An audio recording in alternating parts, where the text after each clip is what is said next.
principā 9 mēnešu darbiņi ir diezgan daudz, ja, bet ir kaut kāds periods, kad darbi ir mazāk. Ja.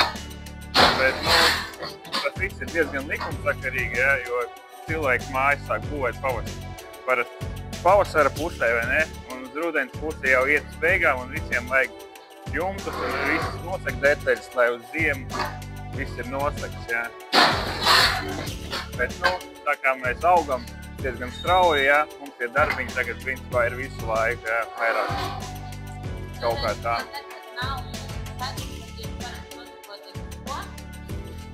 Dzenam lūni, dzeram kafiju un atpušamies. Nē, tā nav. Visu laiku ir darbiņi. Var arī kaut ko gatavot uz priekšu, zemkoris, klemeri, ja, bet, tagad mums ir tāpat daudz darbiņu. Tas bija kādreiz, kad pirms tikai uzņēma apgriezienus, tad tā bija, bet tagad darba pietiek.